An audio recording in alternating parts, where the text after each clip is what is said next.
शुक्रिया सदर मोहतरम। 2025-2026 के बजट पर आपने मुझे कहने का मौका दिया, मैं आपका शुक्रगुजार हूँ।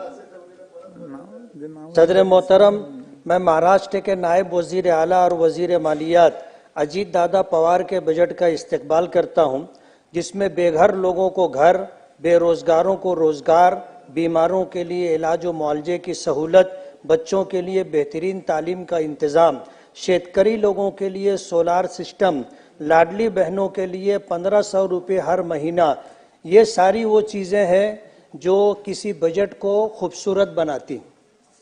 किसी शायर ने कहा है, कदम कदम पे उजाले उतर के आएंगे, तेरे नसीब में तारे उतर के आएंगे, घर से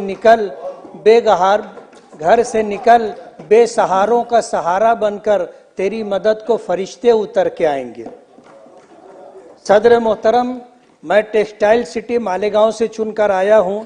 देश भर में 40 लाख से जायद पावरलूम चलते हैं, जिनमें से सादा पावरलूम की तादाद 36 लाख है, जिसमें 18 लाख सादा पावरलूम महाराष्ट्र में चलते हैं।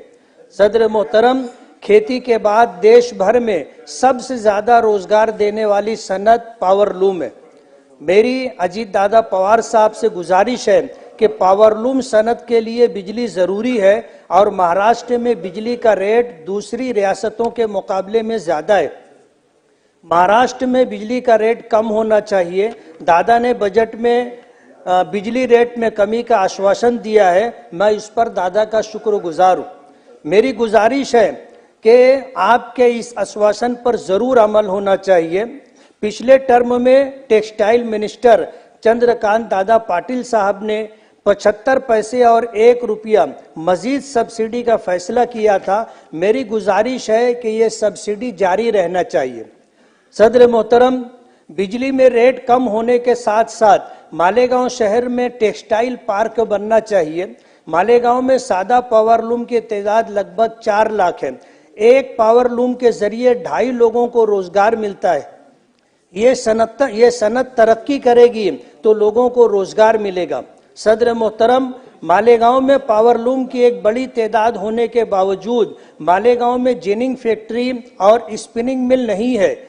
एक स्पिनिंग मिल थी, वो भी बंद है। महाराष्ट्र में कपास की पैदावार होती है, लेकिन ये कपास यार्न की तैयारी के लिए तमिलनाडु जाती है और यार्न बनने के बाद तमिलनाडु से ये यार्न वापस महाराष्ट्र आता है। महाराष्ट्र में कपड़ा तैयार होता है और फिर ये कपड़ा फिनिशिंग के लिए गुजरात और राजस्थान जाता है, फिर ये कपड़ा वापस महाराष्ट्र में आता है। इस तरह ये कपड़ा जिसकी लागत 50 रुपया होनी चाहिए थी, तमिलनाडु और गुजरात राजस्थान जाने की वजह से ये कपड़ा 150 से 200 रुपये में मिलता है। मेरी सरकार से गुजारिश है कि महाराष्ट्र में जिनिंग और स्पिनिंग मिल बनना चाहिए, ताकि ट्रांसपोर्टिंग और फिनिशिंग पर जो अखराजात बढ़ते हैं वो कम हो और इससे जो नफा होता है वो महाराष्ट्र और महाराष्ट्र के लोगों को मिले।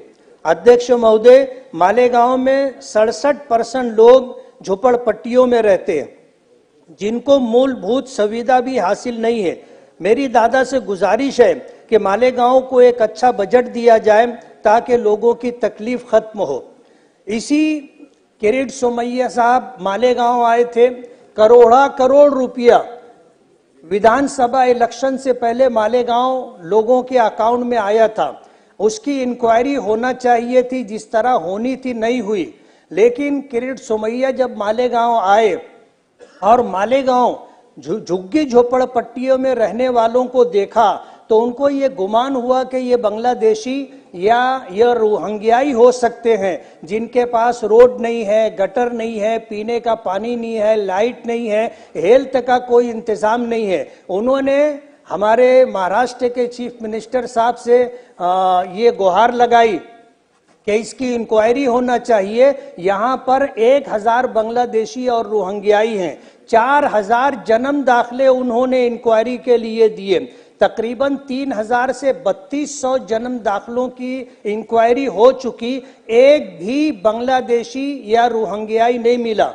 लेकिन जन्म दाखिले को लेकर के जो कार्रवाई हो रही थी, इंक्वायरी हो रही थी, उसमें डेट ऑफ बर्थ में कोई फर्क हो गया, नाम में स्पेलिंग का कोई फर्क हो गया, या एड्रेस चेंज कराने की कोई कोशिश हुई, इसको ले करके उनके ऊपर जो कलम लगाई गई है वो 318(4), 336, 340(2), 338 और 120 बी जैसी कलम लगाई गई है और एफआईआर रजिस्टर करके उनको जेलों में डाल दिया गया।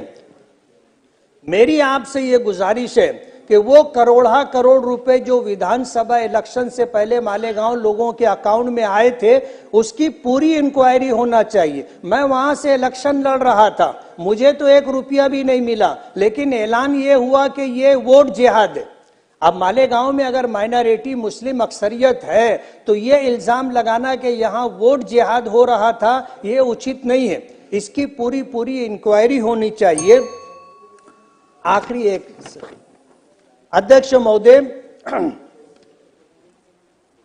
मालेगांव में टेक्सटाइल पार्क होना चाहिए, मालेगांव में एक इंजीनियरिंग कॉलेज और एक माइनॉरिटी मेडिकल कॉलेज होना चाहिए।